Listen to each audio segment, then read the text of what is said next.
ina ma a ce kai ne farkon gani, da ban yi kukan ƙauna ba. Bismillahirrahmanirrahim, da sunan Allah mai rahama mai jin ƙai. Ƙuncin rayuwata kashi na 3. Nasa ta wani abin arziki zai tambaya, har na tattara nutsuwa ta waje guda na fuskance shi. Kin yi rawa? Murmushi ne ba tare da na bashi amsa ba. Idan ma baki iya ba, to ki shirya zan koya miki. Kai ka iya rawan ne? Kwarai kuwa, ake ganin ƙirar jikina irin ta gwanayen rawa ne? Abin da nake so da ke gobe mu haɗa dandali. Ni kaina ina matuƙar son zuwa dandalin, to amma da na tuna da takurar Hajjo sai na fahimci cewa kuskure ne na ɗauki alƙawarin. Idan na samu dama zan yi ƙoƙarin ganin na halarci wajen. Dama ki samu dama. Ya aka yi kasancewa zan samu damar? Saboda ni zan je. To don zaka je ni ma sai kuma na je? Ƙwarai kuwa, jikina ne ke bani hakan. Kin san yanzu ni da ke mun zama abu guda ko ba haka ba? Ya rutsa ni da idanunsa. Da za ka leƙa cikin zuciyata da baka buƙatar yi min wannan tambayar na rayan a raina, amma a fili sai cewa ne haka ne. Da tunanin abin na kwanta kuma da shi na tashi sa'ar da na ci yau da wuri na gama sayar da goron gaba ɗaya. A hanzarce na koma gida na kammala 'yan aikace-aikacen da ba a rasa ba.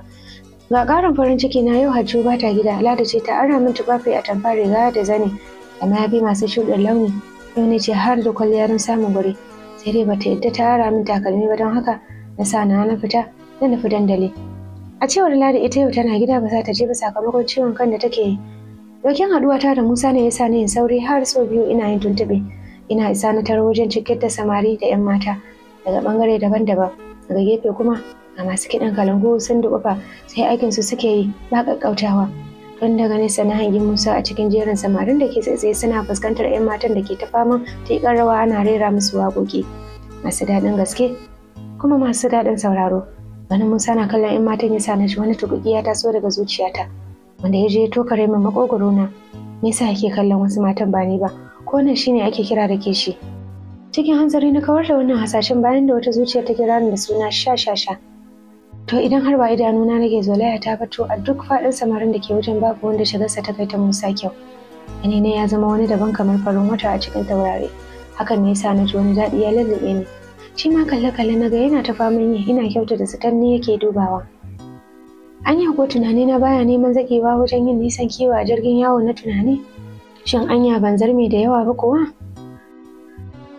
Masu sauraro anan muka tsaya, yanzu kuma za mu ɗora. Har na isa kusa da shi bai gannin ba, ganinsa da na cikin abokansa ne ya sa na kasa masa magana. A ka'ida da tsarin yadda ake gudanar da wasan, samari kan taru a gefe suna kallon 'yan matansu waɗanda ke fitowa layi-layi suna teƙar rawa a tsakiyar dandalin.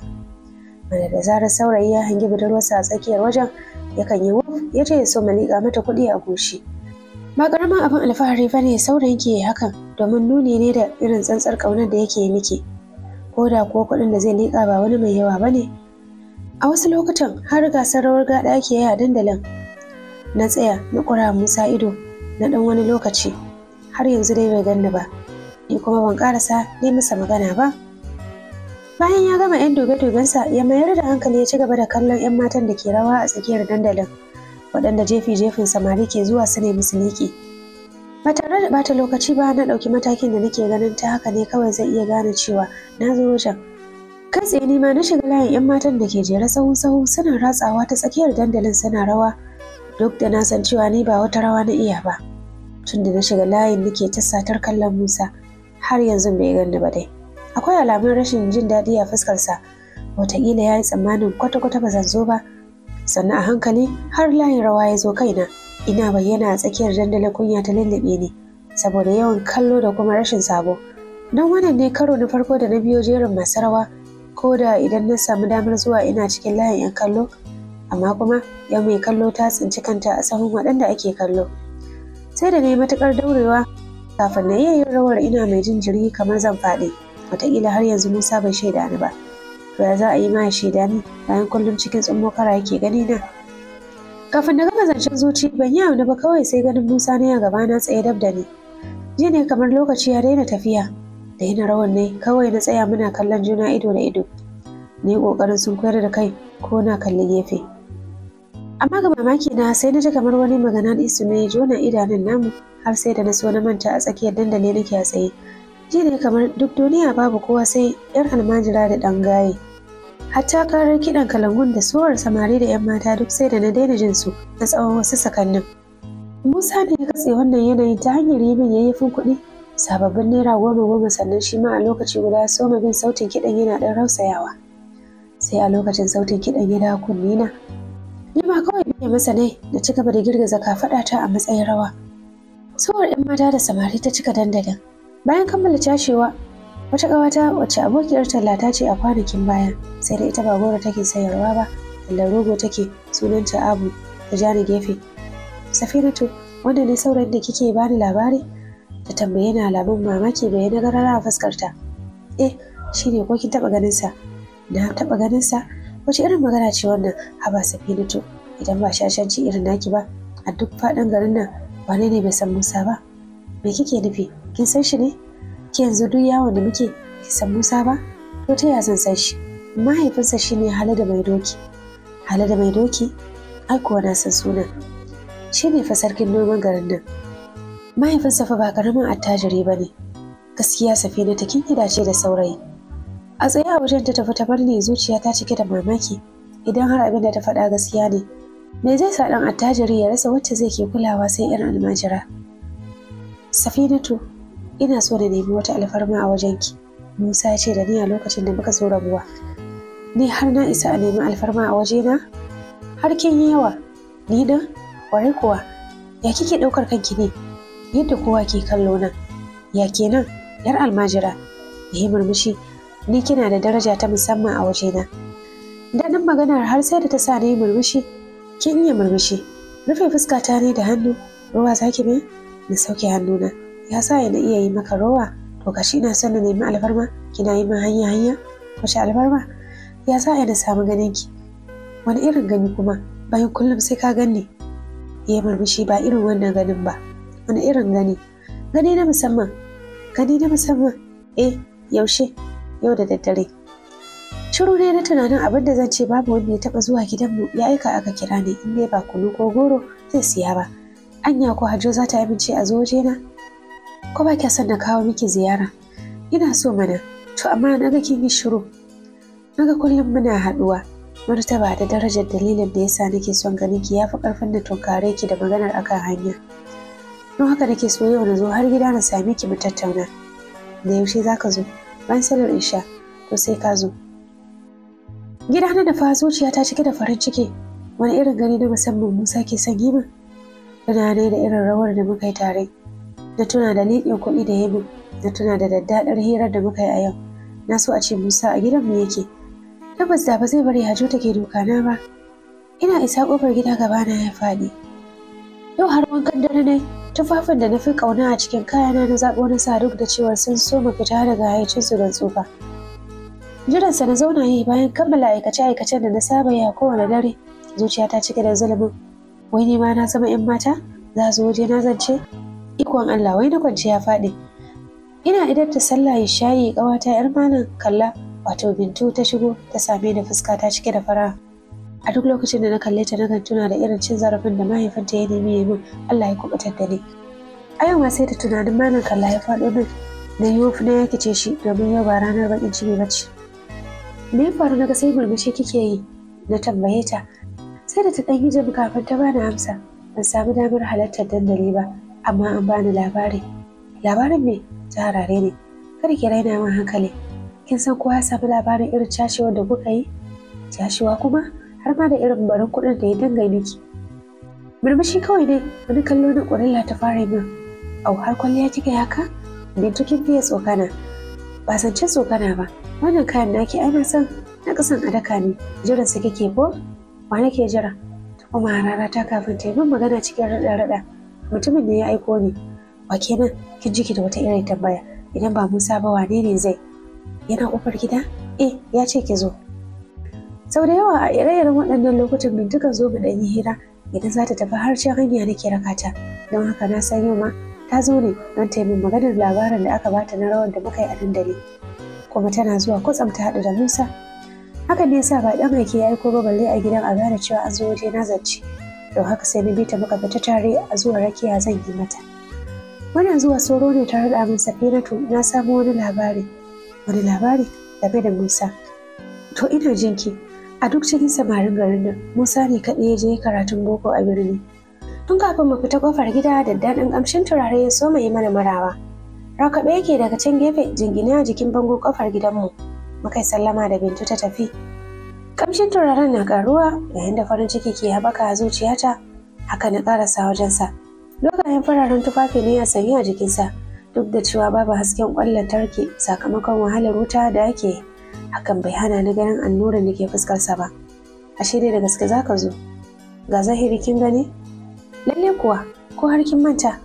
Ya za a yi na manta? Bayan tun ɗazu nake jiran zuwanka, ta ƙarasa maganar a zuci. Can gefe muka koma ni da Musa muka zauna kan wasu gungumen itatuwa muna masu fuskantar juna. Ya kika ta gida? Lafiya ƙalau. Ina nufin gajiya. Ai ba wata gajiya. Gajiyar rawa fa. Na ɗan rufe fuska alamar jin kunya. Ai kafi ni iya rawa. Ban yarda ba. Idan kuma kin musa tashi a gwada. A nan ɗin? Eh mana. Kai yanzu sai kai rawa a nan? Me zai hana? Zubur ya miƙe tsaye ya ɗan soma rausayawa. Ban yi hauna ba kawai sai ji na ƙilƙile da dariya. Na dade ban yi dariya irin ta wannan lokacin ba. Koma ya zauna yana murmushi. Akwai ka da abin dariya? Sautin dariya ke na ƙayatar da ni kamar sauraron kukan tsuntsaye. Ka ce kana son yi min gani na musamman na sauya akalar hira. Ka ga me yi min ganin na tashi na tafi? Ki tafi ina? Gida mana, ai kuwa da na bi ki har cikin gida. Duk girman ka sai ka shigo mana har cikin gida? Me zai hana ni da gidanmu? Ya aka gidanmu ya zama gidanku? Saboda nan da wani lokaci za mu zama 'yan uwa a zahiri. Kamar yadda muka daɗe da kulla alaka a zukatanmu. Shiru ne da ban san me zan ce ba. Wataƙila ganin ne shiru ne yasa ya ci gaba da magana. Gani na musamman da nace zan yi miki yana da alaƙa da magana ta musamman da nake so mu tattauna. Ikon Allah, ni har na isa a tattauna da ni akan wata magana mai muhimmanci na raya a raina. Lalle ashe a rayuwa duk irin yadda kike ganin ki a wulakance, wani na nan yana ganin ki a mutunce, har ma idan ta kama ya nemi amincewar ki. Da gani da yadda kullum nake yawo yarkace ba raba ba boko amma sai ga haɗaɗɗen saurayi wanda ma ya karatu a birni ya zo yana son hira da ni, hirar mata musamman. Safinatu, kiran sunana da yi ne ya dawo da ni cikin hayyacina. Na'am, tunanin me kike yi? Ba komai, sauraron ka nake yi. Ya ɗan yi gyaran murya. Tun ranar da na fara haɗuwa da ke a bakin kogi, na ji wani abu ya ɗarsu a zuciyata. Ba wai don ban taɓa ganin budurwa ba, sai face kikin bambanta da sauran 'yan matan da na sha haɗuwa da su. Tabbas na bambanta da sauran 'yan mata don ina zaton babu wacce take yin irin aikin da nake, babu wacce ta kai ni yawon talla, wataƙila babu wacce ta kai ni shan wahala a duk faɗin karkarar nan. Tunani na tafiya inda ya katse tunani na sakamakon yadda muryar Musa ta ci gaba da ratsa na hankali tamkar iskar damina a cikin ɗan saurayin yammaci. Kamar yadda mayan ƙarfe ke jan hankali na ɗan uwansa ƙarfe, haka na ji zuciyata na basgata zuwa gare ki tun a haɗuwar mu ta farko. Hakan ne yasa na azama har shakuwa ta kulla a tsakaninmu.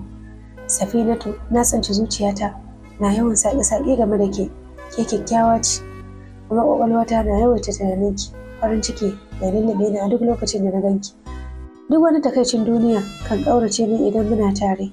Haka zalika sau tari na kan shiga damuwa sakamakon rashin ganin ki a kusa da ni.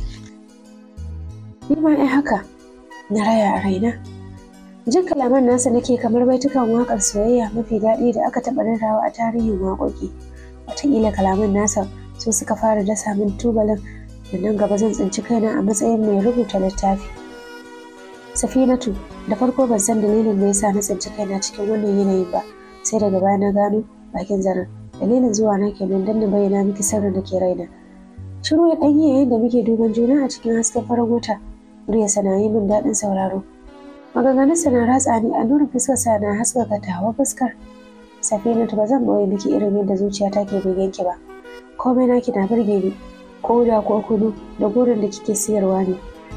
Daga ƙarshe dai na fahimci duk hakan na faruwa ne sanadin so da ƙauna. Tun koyar da kaina ƙasa na yi zuciyata cike da farin ciki, kuma a lokaci guda har da guntuwar fargaba. Safinatu, ya kira sunana na'am ba tare da na dube shi ba. Ɗago ki dube ni. Ga mamaki na sai na ji wata baƙuwar kunya ta lullube ni. Sai da na yi ƙarfin hali kafin na iya cire kaina na dube shi. Safinatu, ina saki ina ƙaunar ki, zan so ki amince da ni, ki yarda da ni. za ki same ni mai riƙe amana a koda yaushe. Ni ɗan jarin fashi kafin ya tambaye ni, Safina ta kin amince kina so na? Sai da na yi ɗan jin kamar ban ji ba. Sai bayan da ya kuma yi min tambayar a karo na biyu, sannan na bashi amsa a sanye. Na amince kuma na yarda. To amma me yasa Musa ke son na amince masa? Kamar amsar tambayar da na yi wa kaina. Babu zato babu tsammani. Ya ji ne wani mugun tunani ya faɗo min. Ban taɓa tsammanin tunanin abin da Malam Kalla ya min zai kutsa ƙwaƙwalwata a daidai wannan lokacin ba. Ko da shi ma Musa abin da zai nema nan gaba a jikina. Zumbar na miƙe tsaye, dan take jikina so mai makarkata ba tare da na bari ƙwaƙwalwa ta soya min shawara ba, kawai na nufa hanyar shiga gida. Yadda Musa miƙe tsaye biyo bayana yana kiran sunana. Safinatu, Safinatu, ban tsaya ba kamar yadda shi ma bai daina biyo ni ba. Safinatu, idan har bayanin da na yi miki ne ya bata miki rai, ina roƙon ki yi haƙuri ki yafe min, ba zan sake ba.